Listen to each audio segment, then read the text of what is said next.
Hey, welcome back to Escape Reality Star Wars Talk. I'm your host, Caleb. Hi, I'm Seth. I talk Star Wars with this man. We had some technical difficulties. Yeah, Don't worry about it. we would have started maybe 30 minutes earlier if not for that.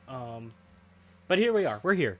Um, so we're gonna kind of skip what we've been Yeah. up to this week because there's actually a lot of Star Wars news to talk about this week, as well as the main topic. So we're just gonna kind of get right into it. Um, in gaming news, it has been rumored that Respawn is currently in development of a Mandalorian first person shooter game that, according to VentureBeat, will focus on mobility and style in a similar fashion to Respawn's other FPS games, Titanfall and Apex Legends. Alright. This will supposedly be a linear story game similar to their Jedi games, and it's currently unknown who the Mandalorian lead will be. So that's the first piece of gaming news. Sounds exciting if true. Once again, it's rumored. Not a lot of information to go off of yet. No confirmation, no for sure things. In exciting gaming news, coming to us on March 14th, so like in 3 weeks or so, is a remastered collection of the classic Battlefront 1 and 2 games to every console with all the DLC and maps.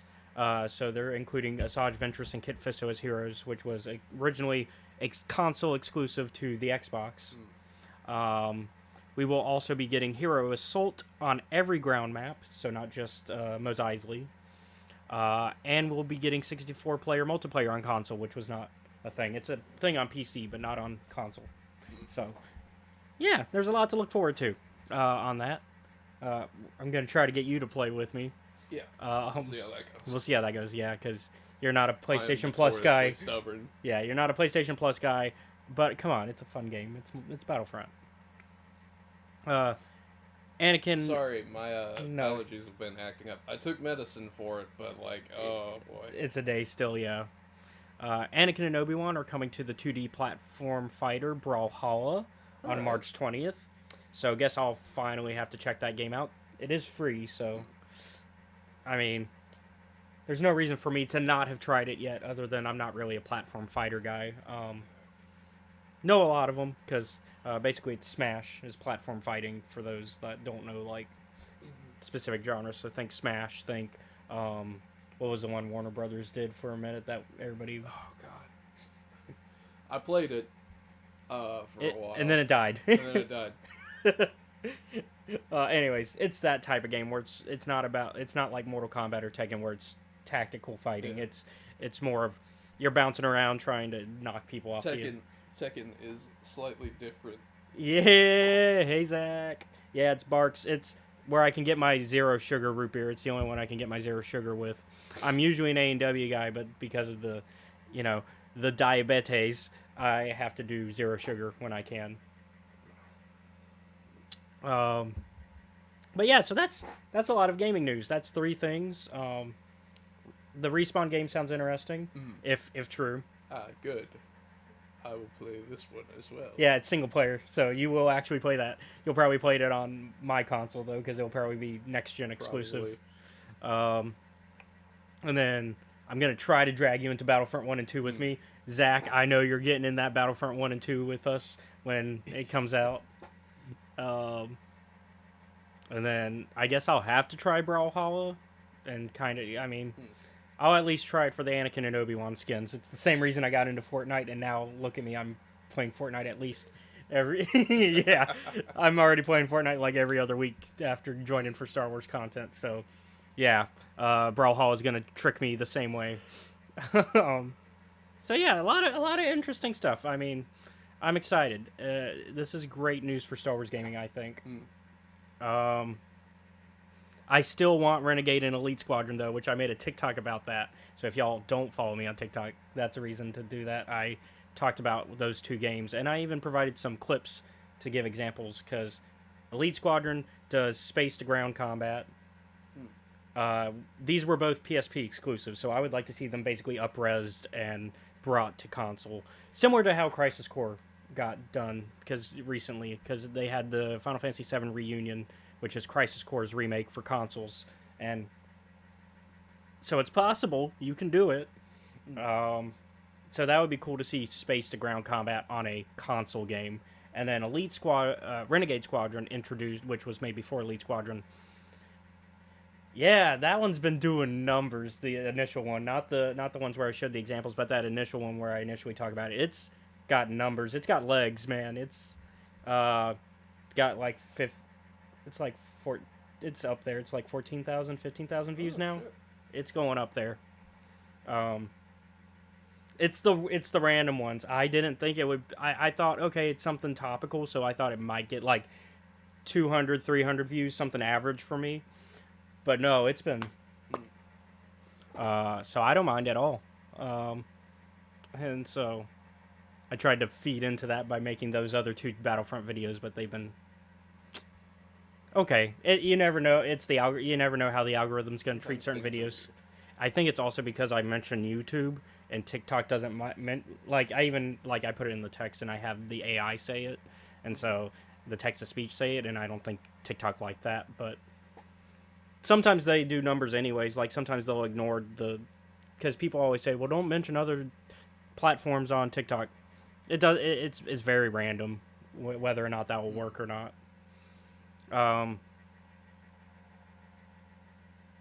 Yeah, for real. Just keep pushing. That's all we can do. And so, yeah, it's going to be a lot of fun. Let's get into... did you have any thoughts before I moved on to the next? Go next. Okay, let's talk television news. So, Star Wars Visions Volume 2 took home 2 Annie Awards.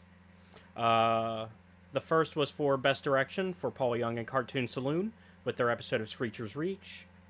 And then the second was Best Music for Marcus Wormstorm, Nadia Darius, and Daneo Du Toit at Triggerfish for their episode Ao Song. And then, according to Collider, The Acolyte is reportedly targeting a June 5th release date, which I'm excited about. Yeah. That means it's real soon. It's coming real soon. And they have Michael Abels composing their music. He is known for the music for Nope and Pretty Little Liars Original Sin. And then lastly, this one's a little bit sad for television news, but it's still nice. Shauna Trepkik, who worked on Ahsoka, received a posthumous Designer Guild Award for her work on that show. Unfortunately, she passed, I think I read it was November.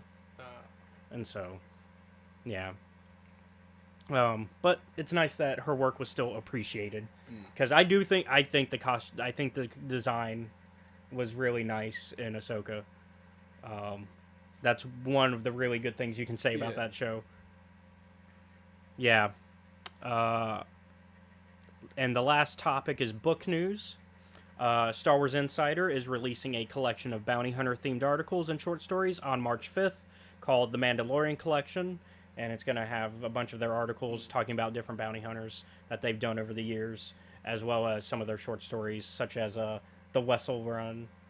And so I like when Insider, Titan, that's the company that is in charge of Insider, I like when they publish these books and collections, because it's a good way to, like, if you don't like to buy each individual Insider the way I do, it's a good way to collect the short stories after the fact and just have them all in one place, and it kind of makes it to where they can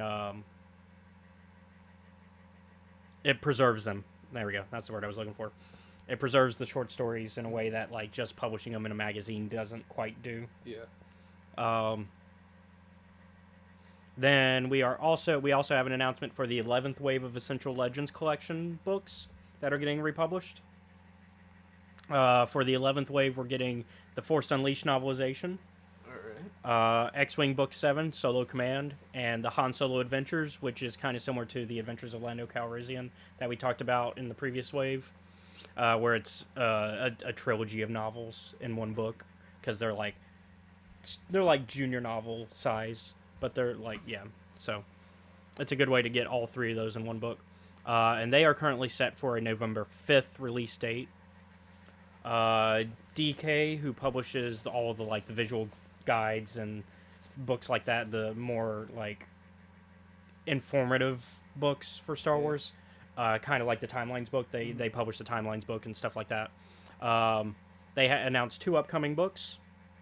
we've got the first being Star Wars: The Rise and Fall of the Galactic Empire, which is being authored by Dr. Chris Kempshell, who also wrote The Battles That Changed the Galaxy, which is one I do have, and The History and Politics of Star Wars. Dr. Kempshell is a historian, and both of those books... we live in the U.S. And so we usually don't really talk too much about that. I mean, if it happens, we talk about it, but yeah. So Dr. Kempshell is a historian, and so both of those books kind of took a fictional historical look into Star Wars, where he kind of looked at them as if he was a historian within Star Wars, but they also connected to real life history because Star Wars does it was written still that way, but when you read it, you're like, oh, this connects to that and that. Like the battles one very much is like reading like a World War II book talking about historical battles that are important in Star Wars, and like stratagem and all that. And so that's kind of the view he takes on when he writes these, and so I feel The Rise and Fall of the Galactic Empire is going to take a similar tone, where we look at the Empire as if it were a certain, the Third Reich. Yeah. Essentially, yeah, because that's what the Empire is based off of. Gee. I mean, there's also American... I'm going to be a smart ass. To be fair, for there's also... reasons, because they switch it up every once in a while. To be fair, it is also based on the American Empire with Return of the Jedi and, Vietnam, and so there is a tone, but that I see that's probably the route that's going to go. That's currently set for release on July 9th. And then the second book coming from DK is Star Wars Encyclopedia: The Definitive Guide to the Star Wars Galaxy. So that is a fucking title. Yeah. Currently, not much is known other than that it's going to be a 400-page collection of pretty much everything in Star Wars. So, I mean, as the title suggests, it's the Star Wars Encyclopedia. 400 pages. It feels weird because I feel like it should be more at this point. I feel like 400 pages is not enough to talk about Star Wars, but maybe that's just me. I feel like you could double that and still not talk enough about Star Wars. You better fucking top that thing at 550 pages. The editor in the fucking... when they first wrote it, he was like, alright, this is 900 pages, man. You gotta do it in, you gotta half that. Yeah. But yeah, so that's currently set to come out on September 17th. So that's definitely one I'll be checking out. I'll probably still check out The Rise and Fall. I don't usually get too many of those ones, of the historical ones. They're interesting, but they're just not, it's cool to read from that lens, but it's just not always what I want to sit down and read. Yeah. They make good coffee table books. It's essentially, DK makes coffee table books. You want a nice book on your coffee table, DK makes those. But that's all for news. So there's a lot. Like I said, we missed, because we pre-recorded last week, so we missed some of the last couple days, because we did it Thursday last week. So we missed any news that happened Friday and Saturday that week. But so we had to catch up on that plus this week's news. So, whoo. All right, now for the main topic. You made me watch 18 episodes. You made yourself do it though in one night. Yeah. Which made me do it in one night. Yeah. Because I had actually started spacing them out. Okay, so spoiler warnings for the second half of the first season of Young Jedi Adventures, so any episode from 8 onwards, because we did a review of the first 7, because at the time they just dropped all 7 together for that season, for it, and we thought, oh, that's the end of the season, because they didn't announce any other episodes at the time. Nope. And then they were like, no, we're just going to slow roll all the other episodes. And so they did another batch of them together. I can end the spoiler warning.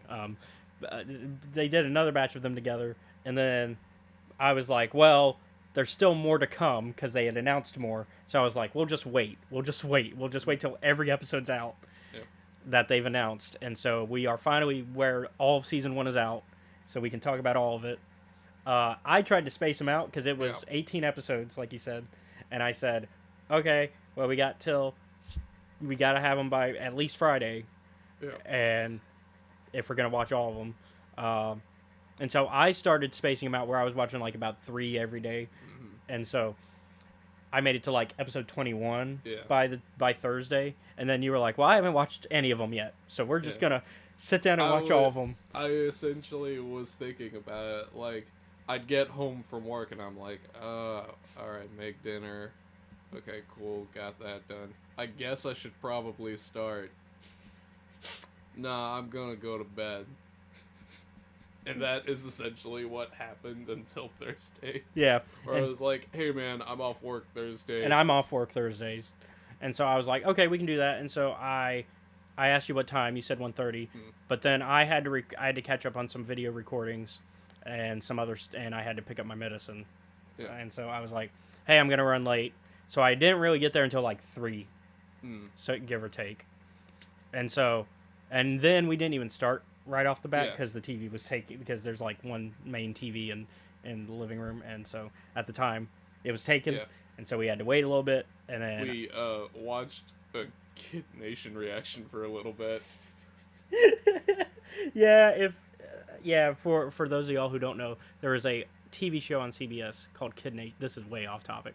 Called Kid Nation, and it became famous again because one of the kids who was on it, who was 8 at the time, did an interview with JonTron like a couple years ago. And so it kind of like boosted people talking about it again because of how horrific it was. Like, because it's just child labor. And so like almost like Lord of the Flies type study. Except I remember like you describing it. I'm like, well, this is gonna go great. Yeah, kids being sent out to the middle of nowhere in a ghost town who have to rebuild the town and kind of create their own society with one adult host, some cameramen who are probably actively not doing anything to help. And I grew up watching the show, so like I knew this show. I didn't remember who won or anything because it's been that like it's like 2004, 2007 they said. And so we watched a reaction for a guy I watched. There was one kid, and I'm like, "You need to get out of here, Jimmy. Kid. Jimmy, you got to get out of here." Which is the one that's the one JonTron interviewed. And so he was the youngest. He was 8. Yeah. And so he was smart. That kid was like, "I'm too young to be here. Like, I shouldn't be here." Poor Jimmy. Smart kid. Smart kid though. Get the fuck out. But I can imagine it was still 4 days he was there. Yeah. I can imagine those 4 days were because it's been a minute since I watched the interview, mainly because nobody really watches JonTron anymore because of stuff there. But yeah. So yeah, we kind of watched that because I watched this guy called Gunner TV, and he does reactions to old reality TV shows, and he started one for that show. And so we watched one about the first episode. Anyways, and then after that we were like, okay, we should probably start watching, but the TV was still taken, so we started watching on my computer. I went to get some stuff because I wanted some food as well as also to get some stuff from the house that I forgot. And then by the time I got back, TV was gone, and I was like, okay, I guess we can switch there. So it took us until like 1 in the to finish all of them. Like by the end of it, I was like, why the fuck did I do this? And I had to work the next morning at like in 4 hours. I didn't, but you did. That did not ruin my experience for this show, though. I was actually surprised. I was surprised at the level. I was surprised at the level of writing on this show, like, because why is this show for children from like 5 to 8 and younger have character arcs? Yeah, like there was like some legit like it's not a return to status quo. Yeah, and I was talking about that with one of our friends, Kayla, and I was like, most of these type of shows, because it's a middle school grade TV show. It's or middle grade TV show rather. Sorry, and so it's Disney Junior is the top demographic for this show, and we just fit on the Star Wars part of that because like there's that Venn diagram of Star Wars fans who will watch the show, and then just children on Disney Junior who will watch the show, and then there's like those that are in the middle, and then we're just on the Star Wars side of that Venn diagram. I did this because you made me do this. But will you say it? On my But own- I will say that this. On my own time, I would never No. have done this. I will say though, I think it panned out. I think this show proved to be more I than what we found thought going another in. group of parents to hate. That's true. Like, there's a couple of things, like, I will admit, I'm very hard on, like, politician parents in fiction. Before you dive into that, should we just kind of talk about the overall Yeah, storyline sure. of the second half?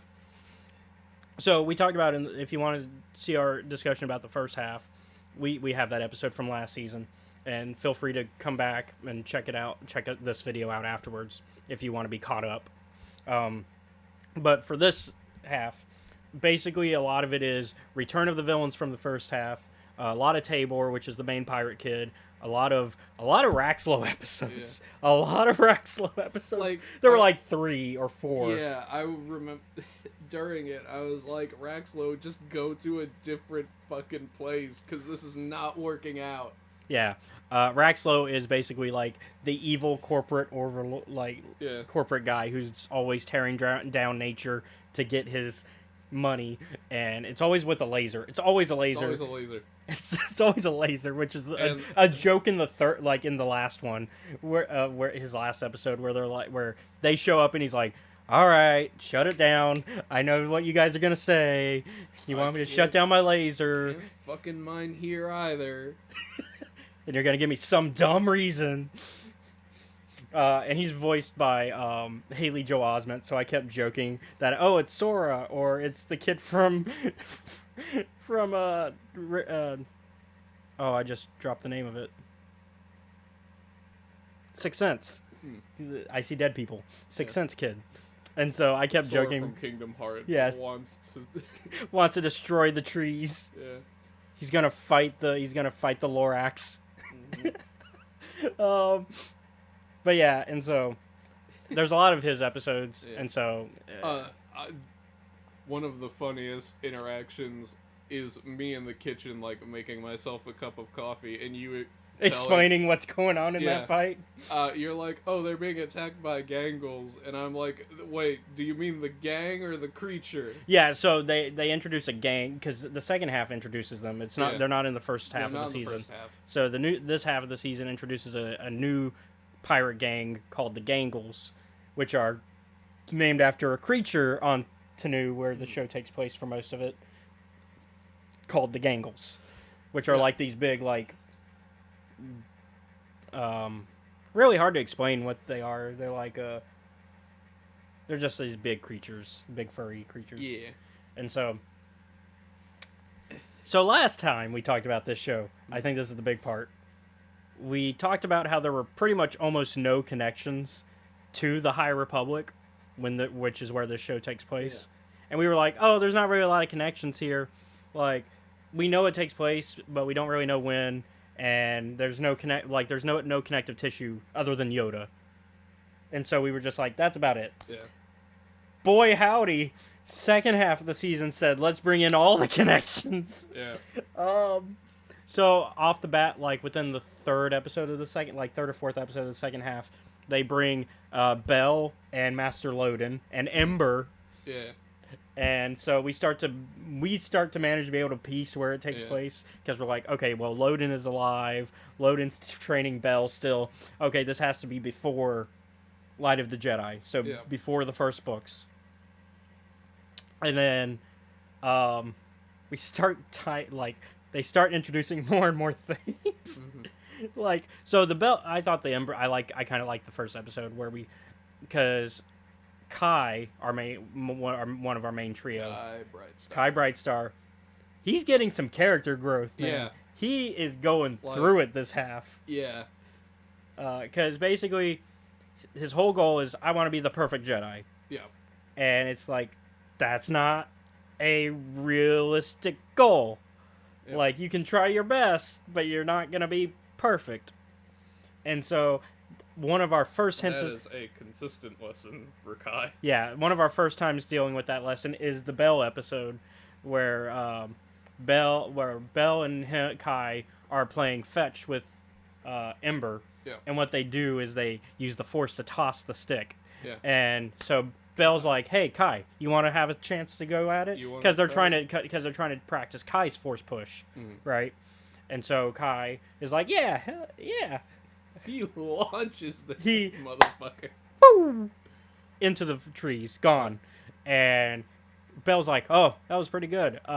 It's gonna be a minute, but Ember should come back." Yeah. Ember does not come back. Ember gets not lost, because that's what they're worried about. Ember just gets distracted playing with one of the squirrel-like creatures of the in there, and you're like, "Oh my God, Ember's gonna light that squirrel on fire," and Ember does light a little bit of a flame, but it's more of a playful flame. Yeah. It's not a. Oh, thank God. It's not a. I'm trying to roast this squirrel and eat it. Thank flame. God she didn't burn the forest. Yeah, and so because they're able to track her using like some burn scorch marks in the trees, where they find Ember being attacked by Gangles, the creatures. Yeah. Protecting the squirrel creature, Yeah. by the way, proving my point that Ember wanted to be friends with that. But yeah, and then they're not gonna show this fucking squirrel get wrecked on a kids show. Season 2, however. And we'll talk about why I think season 2 might get a little. Joke of like all of a sudden it goes from. I don't think it's gonna get dark, but I do think season 2 is gonna have some. It switches from TVY 7 to PG-13. I'd say more like PG or even just a G, like because Y7, is like younger. It's like younger than G, and so I would say like a G, like whatever the TVG rating. I think it's just TVG. I don't think there will be an actual change in rating, but I do think the tone is going to shift a bit. And I'll explain my reasoning for that in a bit. But Bell and Kai look for Ember together, and during that search, Kai is basically like, "I just wanted to impress you. I just wanted to be a good Jedi, like a great Jedi like you. And like I want to one day be a Padawan just like you, and I want to be the perfect Jedi." Yeah. And Kai's just like, "Hey, it's okay." Kai. Or sorry, Bell. Bell's just like, "Hey, it's okay. You can take your time. You're good. I would be lucky to have an apprentice like you," which makes me really want Bell to take Kai on in the books. Because by the time of Phase 3 comics, Bell is now, because we talked about it, Bell is knighted now. So he could take an apprentice if he wanted to. Yeah. And then I was thinking about one of the fucked up jokes where they're like, "We're just gonna knight you because so far all of your masters have been horribly injured or killed." and then Kai would be old enough to be he'd actually be old enough by that point in time. Yeah, because it's 3 years on top of when Young Jedi Adventures takes place. So, he's like, they say they're like 13, 14 in Young Jedi Adventures is what they say most of them are. If I remember correctly, like 12 to 14, around that age. I figured they were a bit younger than that. They might be, but they're not like that much younger. They're not like 8 or anything. We're talking like they're tweens to early teens.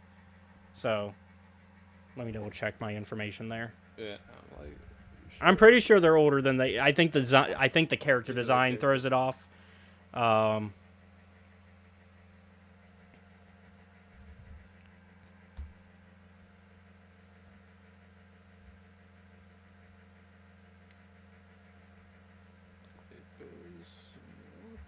It does not say. I thought for sure an episode mentioned their ages. Oh well. But yeah, the character design does throw off like how old they probably are, because they've got like the big head animation going on, which does make it a little bit harder to like place an age. Yeah, he's got to be. He's older than 9. There's no way he's 9, doing half of the things they're doing, especially when their masters are just like, "Go on that adventure by yourself. You're good." Yeah, but I'm like... You are not sending younglings off to a different planet by themselves. Yeah, we are. With a kid pilot. Yeah, we are. Said Master Ava. You mean Zia? Zia. Yeah, because it's Master Zia. That's the one on Tanu anyways.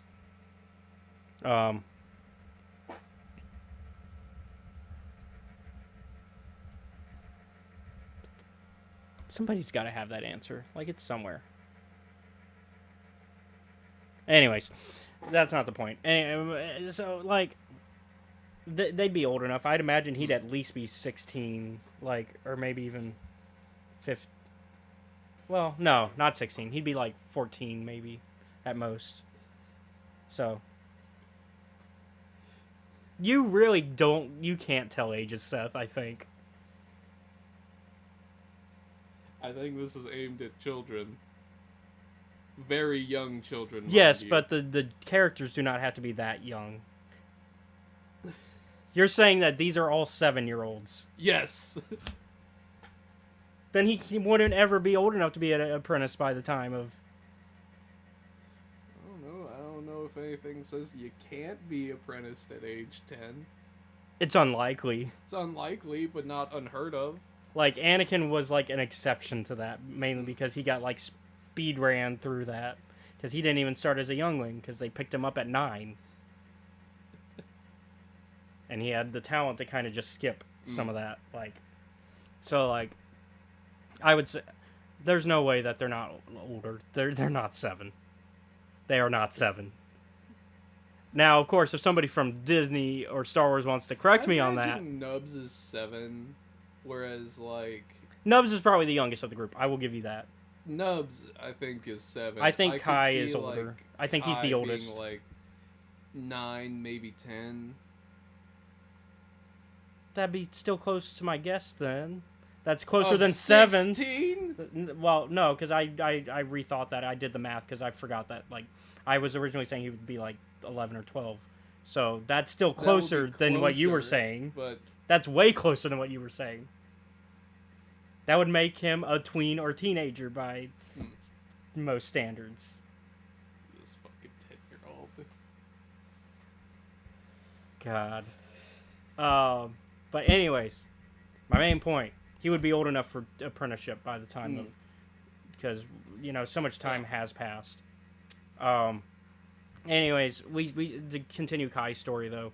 We get, like, 3 more times of him dealing with that sort of lesson. Yeah. Or at least 2 more times. There's another... Because we meet another Jedi. We meet another, like, Jedi youngling who serves as a rival character to Kai.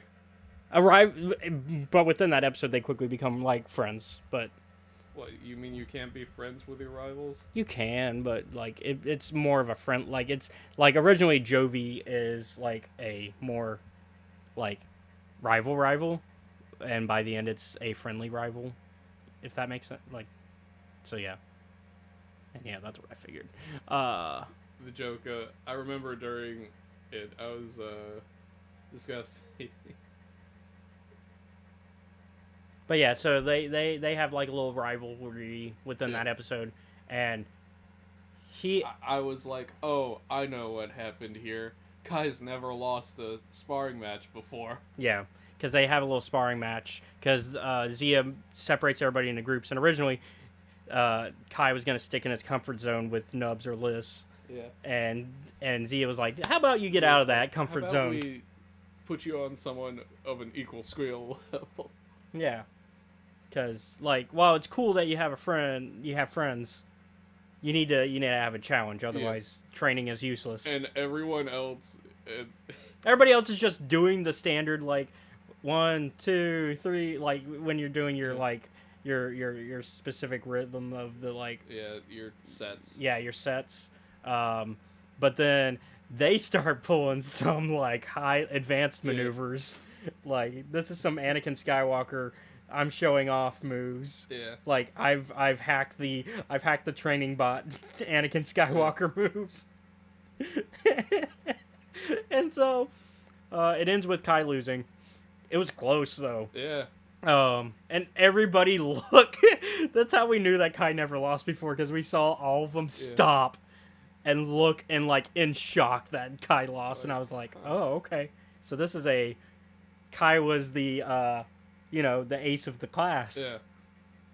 And so Zia obviously wanting them to get along at least and understand cooperation is like, hey, it's cool that you're rivals, but I need you to do a thing for me. I need you to go get basically sends them on a fetch quest. Yeah, essentially. And they do the fetch quest, and I think that's Jovi's first day there as well. no, because it's implied that Jovi's been around, but like in the background, because Jovi's like, I've been watching you, and I wanted to be a Jedi like you, and Kai's like, well, I was worried that you were gonna be better than me, and so it becomes like a, and I joke that it's a Goku Vegeta situation. It's hard to. I think Jovi's the Vegeta in the situation, and Kai's the Goku, but it could very easily be the other way around. It's very much a situation where it could be either or. But yeah, so they learn to work together, and so and that, you know, judging each other on the other person's standards probably not healthy. And Nubs and Liz have their own arcs, respectively. Liz has to learn it's okay to not always interfere a few times. Yeah, especially the animal episode, because like she loves animals, because she has that force ability where she can be empathetic with creatures, and unfortunately, one of the lessons she has to learn is sometimes nature just do its own thing. Yeah, like sometimes it's best not to interfere. Sometimes nature be a real bitch. I mean, in this case, nothing dies. Nothing dies, but we know that one is gonna devastate her in the future. Because like, so they find like this creature that's never been cataloged by the nature droid, and so he's like, oh, that one's not in our books. We should study it a little bit, put it in the notes, move along. And Liz is like, but it's all alone, it needs us. And they go to find its parents, but Liz keeps like interfering whenever it's in trouble. And it's just like, you gotta let it do it. And then it becomes to the detriment when they think that it's being attacked by, because they run into a giant creature, and they think that it's about to attack what they call a Diggle. They think that it's gonna attack Diggle, and Diggle's just standing there happily, and I'm like, that's the first time Diggle hasn't run away from danger, which means that this isn't danger. Because Diggle would run away whenever something bad was happening. So like, but also Liz is a kid. We are dealing with children, so things that you and I notice do not apply in this case. So we have to remind ourselves that these are children characters, and therefore they do not have the same capacity of certain things when it comes to noticing things. And so it turns out it's the mama of Diggle. It's just a really big mama, which means they grow up to be big. And so, it starts off like a little tiny lizard, like I'd say like a tree lizard, and then and then it's a Deathclaw. Yeah, then it's a Deathclaw. They have a slightly friendlier disposition than Deathclaws. And so, yeah. So that's her storyline. Yeah. Essentially, Nubs is more about like getting less fearful. Getting less fearful, and also just because people were nice to you doesn't necessarily mean that they cared about you. Yes, because the Gangles try to trick him with that in one episode, where his friends kind of forget to save him a spot on the school field trip, and so he has to hitch a ride. He has to be in the trailer. back. Yeah. Yeah, he has to be in the trailer. I joked it's that episode of Always Sunny where they leave Philadelphia and they have the U-Haul hitch. He's in the U-Haul. The Gangles capture the U-Haul and they're like, your friends suck. And he's like, yeah, they suck. Kind of do. Yeah. Poor Nubs. But he learns that they were just being nice to him to try to use him and make him attack his own friends, and then he's like, oh, yeah, that's kind of shitty. Meanwhile, that evil Jiminy Cricket is like, I fucking love Plan Bs. But yeah, and so even our villain gets an arc, and this is where, surprisingly, a show, once again, for Disney Junior children demographic, has a spoiler, a big plot twist. Yep. So, So this is your spoiler warning. okay. So we are introduced to a character a little bit before this. Yeah, before the twist You got happens. spoiled on this. Yeah, because I tried to look up some information. So we're introduced to like a prince and his family, and man, fuck Prince Cyrus. Prince Cyrus's parents. Fuck them. Yeah, they are the embodiment of like greed and like lazy people born into money. Lazy nobility. Yeah. Because like the episode they're like, introduced. I remember me like being really intense on Cyrus because he comes out with the like spoiled rich kid attitude. But you kind of get where he's And coming from. I get where he's coming from a little bit, and he is learning. He's like actually cares about his people, and then we get introduced to his parents, and I'm like, ah, and you were like, okay, never mind. Yeah. So like so the episode they're introduced in, our Jedi heroes come to their planet to help them because they had an earthquake that destroyed a nearby village, and that's ruled by this royalty. And so they're like, hey, your people need your help. They need supplies. We're here to help. The Van Dorns. Yeah, the Van Dorns, yeah. And so the Van Dorns are like, help? We're not going to do that. Although the earthquake sucked because it messed up our other Fathir stable. Because, of course they have Fathirs. Because, of course they got the racing horses. Of course they have a bonus stable. Yeah. Of course they have the racing horses from Last Jedi, where we see the evil of that type of stuff. Horse racing? Well, like specifically like slavery and all, and like the way that it's ran. Yeah. And so, at least for a scene, it's for a scene. Anyways, of course these people have that, and so Cyrus is like, oh, we don't have to help them, and they're like, you should just come to the village and see. You should see how bad it is. And he goes, oh fuck, it's bad. We should actually do something. Yeah, because he's never been to the village. He's like, I've never seen the people. They are beneath me. Why would I ever want to go there? Yeah. And then he sees them, and the little girl that's there is like, oh, you're gonna help us, and he's immediately like God damn it. I better take care of this. Which shows that Cyrus has the opportunity for growth, which I think is important to the other thing that we're going to talk about regarding that character. Yeah.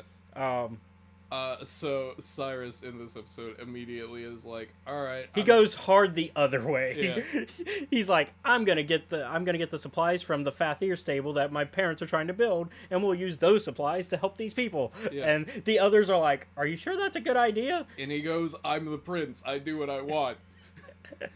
And so Kai's like, I'll go with him. Yeah. You the rest of you help out with the village, and we'll be back. Cyrus goes up to like the poor droids that are running these stables, right? And he's like, you give me the supplies, and the lead droid's like the main butler droid's like, it's against your parents' command, which means even though you're the prince, they're in charge. And he goes, is that so? Pulls out the broom and just goes 1v5. 1 versus 5. And he fucking wipes the floor with these droids. Yeah, he immediately like is doing flips and shit and like switches them off, like just turns them off. And of course you were like, does that count as killing them? I was like, no, that's more of a knockout. Yeah. And I immediately make the joke like, because Kai is watching him do this. Kai goes, but Prince Cyrus, look how you've massacred your people. And that's essentially what happens. And so, the child-friendly version. Yeah, the child-friendly. And Kai's like, hey, this might not have been the way to go about things. And then that sends Cyrus off again. And he's just like, well, what do you want me to do? You tell me not to do this. You tell me not to do that. My parents are telling me not to do this. What do you want from me? What the fuck do you guys want? You ask for my help, then I give you my help, and then you're mad at me for giving my help. Fuck you guys. And so, eventually they do find a solution, and so it works out in the end. But yeah, poor Cyrus having to deal with like so many confusing emotions. And then him and Kai end up becoming friends. And so, just pointing out that you're kind of way out of frame. Scratch my. Yeah, I just want to make sure. And so, I did that for a reason. yeah. And so, I decided Yeah. to look up You were that. checking I wanted to look up Cyrus because I was curious about what his race was. Mm-hmm. Because I was like, oh, he looks like a Zeltron, which Mhm. is a Star Wars alien race. And I was curious about that. Wikipedia went straight to a different character's page Whoops. with Cyrus as the picture, confirming that they are one and the same. Yep.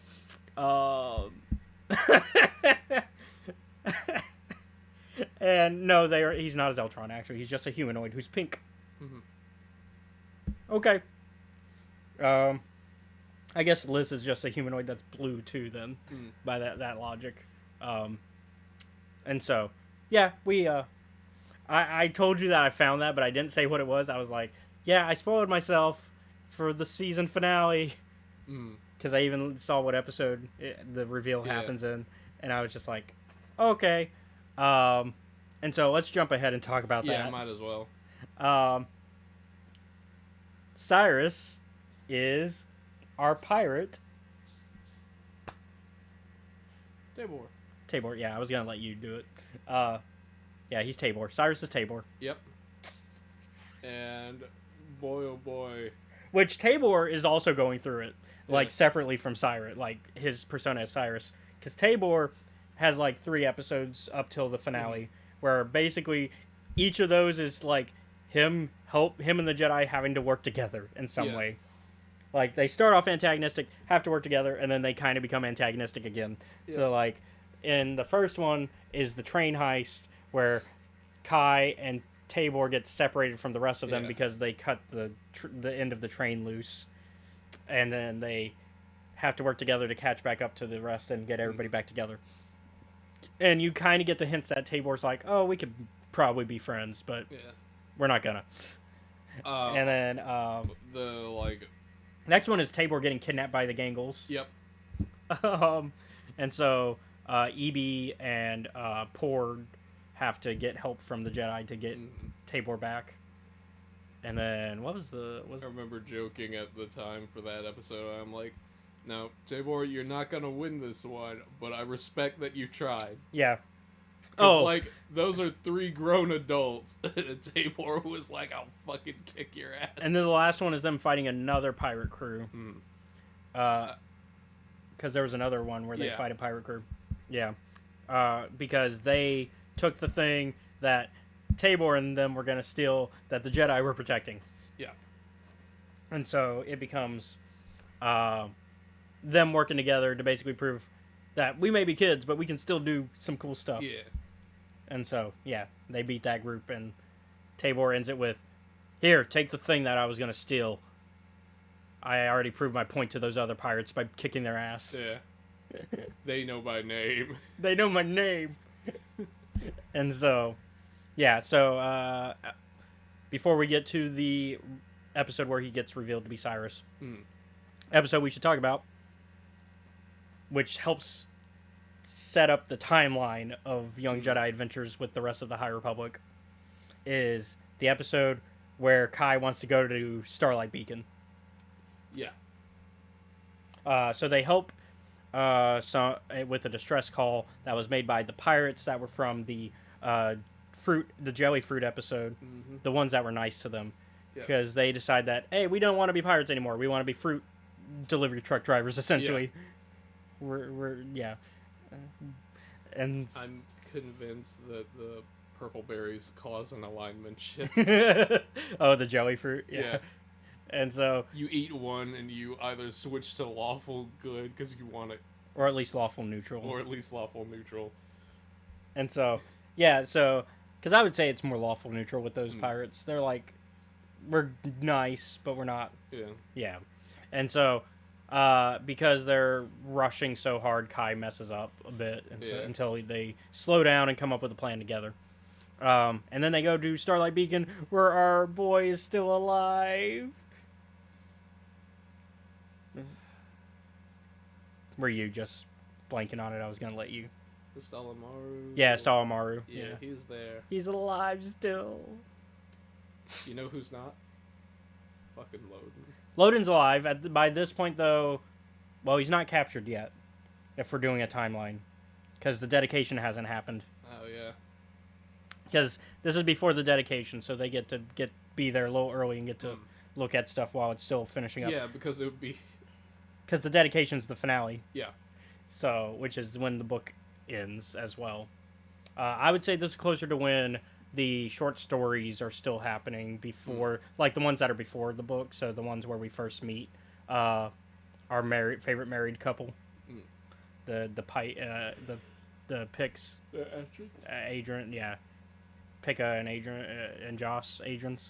Sorry, I was thinking of Pika's name for some reason. You are correct. That is their name. It's their first name. Yeah, and so we meet Josh and Pika in those short stories. So I'd say it's closer to that part of the time, and so I would say this is before even the hyperspace disaster. Hyperspace disaster probably happens somewhere between that episode and the finale. They do not reference it at all. No. For obvious reasons, because it's still a kid show. But we know what's going on in the background. Know that they know that we know that they know. Yeah, and so they we get to the later half of it where what was I gonna say? The rest of Kai's storyline. Yeah. He goes on a vision quest. Yeah. Because they go to Batu, and while he's on Batu, like, he's still struggling with wanting to be the perfect Jedi. And the Jedi Master there's like, here, let's go, and you should go into these caves. And so he goes on to a Dagobah cave vision quest, where he basically... Oh, Master Dro and Master Knight Dro. Celesta are the people... Yeah, Celesta, yeah. Master Dro. I always wanted to say Drow, because it's spelled that way, and it makes me think of D&D, but it's Master Dro. And so I like those two. I like the Jedi we get for the Batu episodes. Yeah. And so Master Dro is like, hey, vision quest time. And so, yeah, Kai goes on a vision quest where he finally kind of confronts his, wanting to be perfect thing, and kind of sees that Tabor's kind of the flip side of that, of wanting to be, of not caring almost about it, where he's like, who cares about being perfect when you can just get by and just have total freedom by just getting by. And Kai's like, wait a minute. Yeah. If I keep going down this path, I'm going to end up like that, where I get just so mad about not being perfect that I'm just going to... Because that's kind of Tabor's path. At least that's how I kind of... That is... That's a reading? That's a reading? That is a reading. That's not how I read it. Yeah. Because by the end of it, the lesson is that, in a way, Tabor is half correct. Yeah, I was saying, like, at the time while we watched it, I'm like, both of you are right, but not quite there. Well, Kai wants to be perfect. Kai wants to be perfect. Which is not possible. Which is impossible. But he also wants to be good, which is the part that he's right about. Tabor realizes that it's impossible to be perfect, but he's gone so far in the direction of why try then. We're just about. Basically, his philosophy is why try, just be free. And it's just like, you should still try. You can still try to do your best. But you also have to realize and limit yourself and realize that you can't be perfect. You can still work towards your goals without stressing out on them, in a way, to where you start to create a false idea of what you could do. Like, in a way, it's the same lesson a lot of creatives. It's a surprisingly harsh vision quest for a child. It's actually the same lesson a lot of creatives can learn, though, because, like, as a creative, you also have to realize, I'm going to continue doing my best creatively. I'm not going to be a perfect creator, though, because no art is perfect. No. And even if, like, last week we gave something a 10, nothing is perfect. But they can be as close to it as you can. And that's really the best you can ask for. And so, but that requires a lot of practice. And also realizing that nothing's going to be perfect. And eventually, even as a writer, you have to go, oh, I'm going to stop working on it because this is the best I'm going to get it. Because otherwise it will never come out. Like, your work will never come out if you keep working on it because you're fighting to have it be perfect. And so that's how you get a never finished product, because you're just constantly doing it. And in a way, that's in a similar way, he can't be a perfect Jedi, but he will become a Jedi who is doing his best and a good Jedi at that. He just has to, take a step back and realize, okay, perfect is not possible, but I can still aim towards it without worrying if I fall short of it. And so that's the Vision Quest, essentially. Yeah. And he comes out with that lesson, and we don't really have to see him learn that lesson again. We get one more episode after that before the finale, but we don't see him struggling with that lesson anymore. There is one episode where literally everything goes wrong that day for Kai. Yeah. And then Pretty sure that happens before this. Yeah, that happens before, yeah. So let's go ahead and I guess talk about the finale. Yeah. So the finale takes place all on Starlight Beacon, with some exception of people getting there. Yeah. Because Cyrus and his family are going there, and Cyrus as Tabor is planning a heist with his pirate crew. It's I'm gonna steal the dedication plaque. Yep. And of course his pirate crew's like, why the plaque? He's like, because it's irreplaceable sort of thing. Yeah. It's sentimental value, and therefore it's worth value. Also because I can, because that's Tabor's whole Tabor's thing is essentially because I can, and also who's gonna stop me. Tabor, well, because it's that balance of why it's important that Cyrus and Tabor are the same character, because Cyrus feels like he has no control of his life as Prince Cyrus, but as Tabor, he's got all the control of his life that he wants. He can control whatever he does, and that ultimate freedom is also leading him to be, almost chaotic, because he's chaotic neutral, because he's like, I can do whatever I want, so why shouldn't I do whatever I want? Which is almost the same philosophy as the Nihil, which is why it almost becomes there are moments where oh, is he a Nihil? No. We do get Nihil in this half of the season. Yeah. We didn't really talk about them. They're not that important. They show up in one episode. For an episode. They try to steal some Jedi vectors, which definitely sets up some of the plans that, would make sense for the Nihil, trying to make sure the Jedi don't have defensive flying weaponry to stop their attacks. But yeah, so this episode takes place, obviously, at the end of the first books. So Light of the Jedi, Test of Courage, and Into the Dark. Because all three of those end with the dedication. As does the first 5 issues of the mainline comic. They all end with the dedication. And so that kind of sets everybody up in a certain situation of where everybody is. Cyrus is using his open identity. Yeah, so as Cyrus, he is boarding the ship with his family, but also being buddy-buddy with the Jedi, so that way he knows what our main trio are up to during his heist. But he's also got EB and Port on the comms, who do not know about his Cyrus identity. No, they don't, which surprised me. So that makes things interesting, that he's hiding it from both sides. Both sides of his life are being hidden from the other side. There's a lot of depth to Cyrus and Tabor, surprisingly. And Cyrus is he keeps getting called by Port and EB, and they're like, "Have you found the plaque yet?" And he's having to shush his calm, because he's like, "No, don't reveal what I'm doing here." Which I feel like if they had known he was Prince Cyrus, that would have probably helped. But yeah, and that would have probably helped to where they wouldn't be calling him as much. Yeah, because they would know, oh, he's undercover. We shouldn't call him right now. But it makes for good TV. Yeah. And so, anyways, eventually he convinces the Jedi to take him to where the plaque is being held. Basically the storage room, yeah.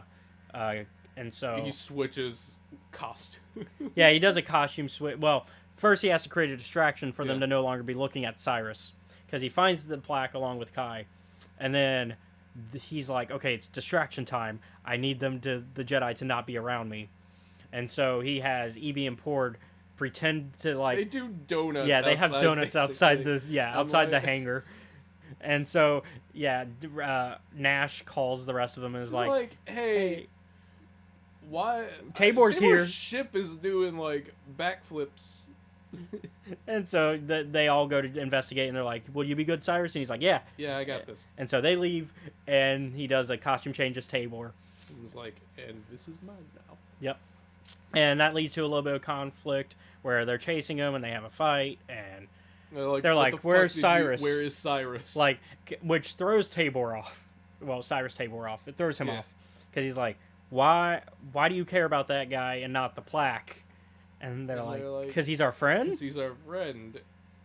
And it's a very weird. Because they're like, the plaque is important, but our friend is more Yeah, important. they're like, at the end of the day, the plaque is just a fucking plaque. And so. They I was go like- throughout Starlight. Yeah. Like this fight goes everywhere, and they go into the garbage chute at one point. Yeah. There's a weird moment. It's at the end of it where they're like, Well, I want to talk about the garbage chute moment Okay. then before, because there's a moment in that kind of hints the like friendship Hmm. levels. Because they have the garbage chute moment where, just like in A New Hope, it's starting to close and it's gonna crush them, and so Liz and Nubs get out. Well, Nubs helps Liz jump up, who then like helps everybody else start to get out, and they're like Tabor gets caught, Yeah. and so Kai, being Kai, is like, well, I gotta help him again. Help him again. But also, like, Kai, at the same time, Kai's like, it's the right thing to do, so that's why he's Like, doing it. He's gonna do it regardless because this is a children's show, and also But Jedi being but the Jedi. reasoning is it's the right thing. Like, Yeah. if we are to put in character reasoning, he's just like, oh, this is the fucking 5th time I've done this. and also I think because every time he tries to reach out to Tabor, he like genuinely wants to reach out to Tabor and try to like have a connection, and try to like see the good in Tabor. Ever since the episode where Zia made him Yeah. think on that. And so Ever since, hey, with Kai, Ace. could you fucking chill about the? yeah, with Ace, who does return in this half of the season for an episode. But yeah, they're gonna have to rewrite the history books because of that one. yeah, so they help him, but then he just frees himself. He just like for a moment thanks you're for getting my leg unstuck. yeah, like Goodbye. like Tabor keeps going through the I'm shocked they're helping me. Oh, they helped me. Okay, now to be selfish again. Yeah. It's like, Tabor, you're so close to learning the lesson. You're so close. He's so close every time. But then yeah, they get to the end where it's like this fight in like it's in the middle of Starlight Beacon. It's the same place where High Republic Adventures, where for the free comic book day last year, where like we see them fighting at the end of that, where it's Zine versus Crix. Or Luna versus Luna. Sorry, I'm getting names wrong. Zine, Lula. It's Lula and Crix at the end of that fight because they're like in that same like room, and so it's the same room where that fight happens. The room where children go to fight. It's a very dangerous place to have these fights Yeah. because it's like the control center of the entire space station. I can see why in High Republic Adventures it makes sense because the ship was already falling apart. But here it's like this thing is just now. It's not even dedicated yet. It's about to be dedicated, and you're having this fight. And like, And so yeah, they get. You can talk about the moment because you wanted to talk about that Tabor moment. is like, why do you motherfuckers care so much? And they list off Cyrus's more noble qualities, and they're like, it also he's our friend. That's why. And I'm like, I remember commenting at the time, I'm like, this is a really weird pep talk, considering we're fighting over a fucking chasm right now. But it is interesting though, because like I do like the way that they, for the animation, they do like the inside the helmet thing during that, like when they're talking about the good traits of Cyrus, because they are also talking about the good traits of Tabor in the process. Since they're the same person. Yes. And so we're getting, of course, Tabor's reactions as he's hearing these things that are good about him. Yeah. Because these are... I imagine Cyrus does not hear a lot about what's good at him at home. No. I imagine... You fucking kidding me? I imagine Cyrus does not get the love that he needs at home. And so I think hearing those words, I think in the long term it's going to do some good. Obviously, at the end of this episode, it does okay. Yeah. Like, it doesn't really do good, but it doesn't do... Like, it's neutral, to be fair, at this point. And so Tabor does the Tabor thing of, fine, take it. And like, he makes a deal with them where he's like... Because they steal it from his hand, and he's just like, okay, well, I can't do much about that. So... well, whatever. So he holds himself hostage. Yeah. He's like... Because the whole time they're still asking where Prince Cyrus is, and he's like, all right, I'll let y'all have him, but you have to let me leave. Mm-hmm. And they're like, prove it. And he's like, okay. And he calls EB and Port, and he's like, hey, let Prince Cyrus off the ship. And EB and Port are like, we don't have Prince Cyrus. Essentially, EB covers the mic, and he goes, what the fuck is he talking about? Like, they apparently know who Prince Cyrus is, but they're just like, we don't have him. Like, yeah, sure. And they're like, because they're like, we'll play along. All right, yeah, we'll release the prince. And so, of course, they have to let him leave in order, and because he's like, so he goes like, and if you follow me, you won't see him ever again. Which is like, kind of true. If they do follow you, that, I mean, the only way they can see you again is if you take your helmet off. Yeah. And so he comes back as Prince Cyrus later, and he's sad because he's in his sad boy era. Mm-hmm. And they're like, "Are you okay?" He's like, "Yeah, I'm just confused." Yeah, it's fine. And we get Lena So. Yeah. Another throwback. We also see Belle and Ember by themselves. Yeah. An indicator of what has happened in the first book. Which I noticed Belle looked a little bit mournful before Kai walked up to him, because he looked a little mournful, and then Kai walks up to him and is like, "Hey, Belle," and Belle like forces a smile on his face. He's like, "Oh, hi, Kai." Hey, Kai. Like, he has to pretend not to be sad that Loden is gone. It's like, oh, my dad got kidnapped. Which, of course, I think it works in the way that it's done, because it's done in a way that, like, if you are following everything High Republic, you are rewarded in that moment. But if you're not, it's not taken away. Like, there's not, like, it's not taking anything away not knowing that Loden's gone. The way it's presented, anyways, it's not taking anything away. Because at the end of the day, our main characters of the books are background characters of this show. Yeah. And so they keep that separate, which makes it work well. Because I think if they made the book characters main characters in the show, then you'd start to have to know book knowledge. Yeah. And I think for the demographic that they're going for with the show, that's not really helpful. Yeah, I think even the junior novels aren't quite the reading level for this show. It would be like it's more like the picture books, because they do have some picture books where they explain, like, the main trilogy of the adult books are written in a much younger format with pictures, and it's a sticker book as well. So, like, it's that type of, like, that reading demographic. Maybe some are advanced readers where they might be reading the junior novels, and you might be getting some of the key information there if you're reading that. But if you're the demographic for the show, you're not getting the key information, which is the adults and the young adults, in my opinion. The junior novels also are important, but they're not the key information, I would argue, for a lot of the stuff going on. I think it's supplementary stuff that does help the overall narratives, but they're not the key information. But yeah, so we get the dedication, and then Yoda gives a little thing because Yoda walks up to Cyrus, who's by himself, and is like, "I sense complicated emotions, but I do sense good. I sense some really good in you. I sense the ability to do good anyways," is what kind of Yoda's implying. So unintentionally, also, once again, pep talking Tabor / Cyrus into being a better person. So we will see where season 2 takes that.